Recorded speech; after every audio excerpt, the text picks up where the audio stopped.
Hey everyone, it's Sharon. So this video is going to be a little DIY kitchen project.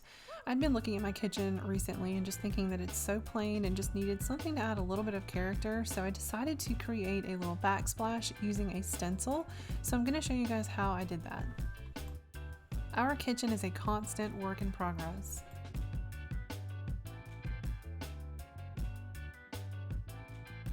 Okay, I'm going to start off by painting the walls first. So the first thing I need to do is remove all of these outlet covers.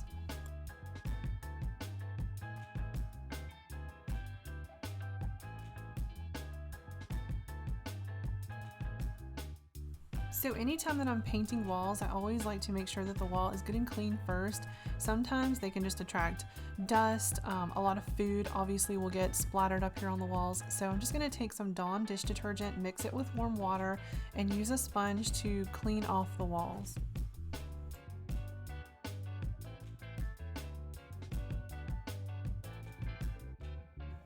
Next, I just want to make sure I'm taping off the backsplash area that I'm actually going to paint. And I started, I think right here at the end of the actual countertop, and I just used a level to make sure it was good and straight. This is the stencil that I decided to use. It's the Santa Ana tile stencil from a website called Cutting Edge Stencils. I'll put that down below in the description box if you're interested. They have all sorts of stencils that you can try out. And it came with this little pamphlet that kind of explains how you're going to use your stencil, what items you need to paint. It gives you all the information that you need to get started.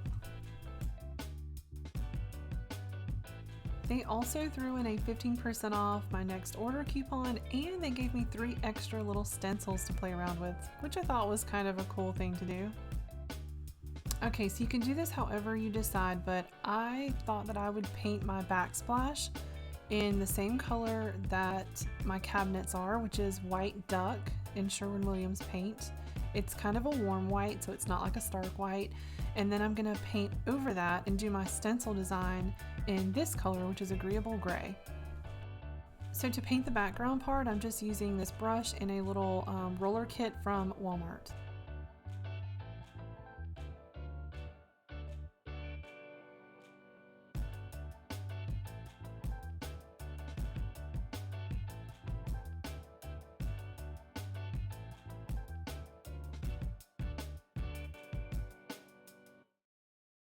You don't have to paint your background. You can actually just stencil over whatever wall color you currently have and make the project a lot easier on yourself. But I personally wanted to do a lighter background with the darker color stenciled over it. What I would suggest is go onto their website and check out photos that people have uploaded of their projects to kind of gauge whether you like that light over dark or dark over light look. I just kind of wanted like a subtle pattern on the wall. I didn't want anything that was like pow in your face. So now I'm going to go over with the darker color, and I know that it looks very light in the can and you're probably thinking, wow, that looks almost white, so you're not going to see the pattern. But whenever you see it on the wall, you'll see that it's like just enough difference to give that subtle look that I'm looking for. Here comes the stenciling part. So although it's pretty easy in the sense that you're just sticking a pattern on the wall and you're painting over it, it can get a little bit tedious, and placement is the key. So you're going to make sure that you place your stencil in the right spot. Another suggestion, just take a blank piece of paper or a piece of cardboard or something and stencil on it first so you can get the idea of what it's going to look like. I had to do that a couple of times. Actually, the first time I put it down, I put it in the wrong spot and I had to paint over it and start over. And you know what? That's the beauty of paint. If you mess it up, you paint over it. It's not a big deal.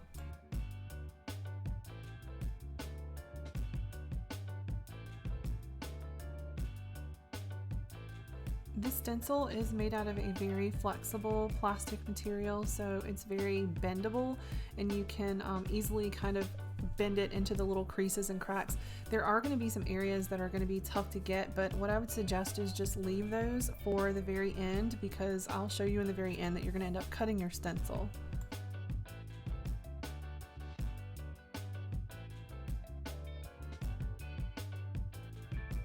This stencil has a little corner piece up at the top that's part of the stencil that you paint. I hope this is going to make sense, but they actually give you an extra little corner of what would be your next stencil that you can match up, and that's how you're going to make sure that you get your stencil in the right pattern.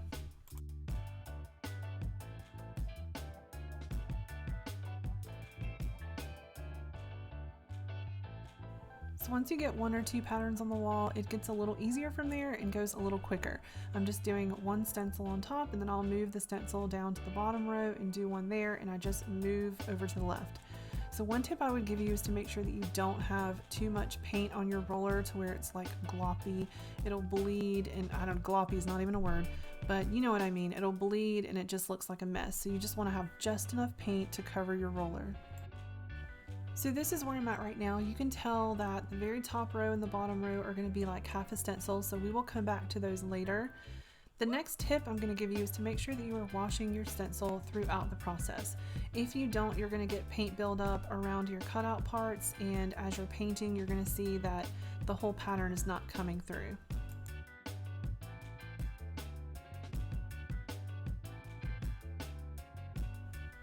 Here's a little better close-up where I'm showing you that one little corner piece that they add so that you can easily line it up and so that your next pattern is in the perfect spot.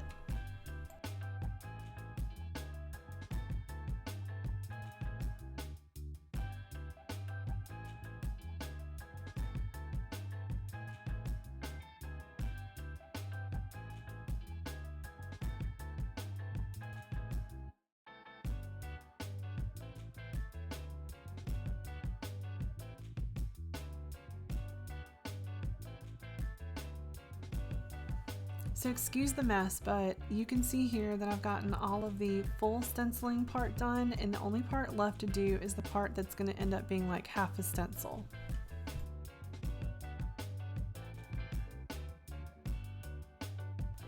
So although this stencil is very flexible and easy to bend, it's still really hard to get the pattern painted where the wall hits the top of that backsplash piece of my countertop. So I ended up having to cut my stencil, and I hated to cut it, but it really wasn't a big deal. So I'm just cutting it where I need just enough of this part of the stencil to paint the wall. I hope that makes sense.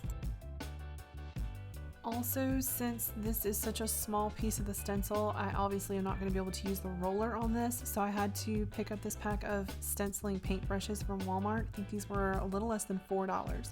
So here's where I'm showing you, like, it's just so much easier to have that stencil just cut off right there at the top of that countertop, and I'm just taping it on and using my little stencil brush to get that pattern right up against the wall there. And I just continued doing this along the whole bottom and the top, where I just needed half a stencil on both walls until I was completely finished. And now for the most satisfying part, peeling that tape off and seeing your finished project. This is how it turned out, just as subtle and beautiful as I'd hoped it would. We do plan on changing out our countertops eventually, and you can see that piece that kind of goes up against the wall back there. That's the reason I didn't want to do anything more permanent, because I knew that new countertops may not have that, and I didn't want to have to rip out anything. So I thought this would be a perfect temporary solution. Paint is just so easy. You can just simply paint over it if you get tired of it. But let me know in the comments below what you think, if this is something that you might try or if it's something that you've done before. Give this video a like if you enjoyed it, and I will see you guys in the next one.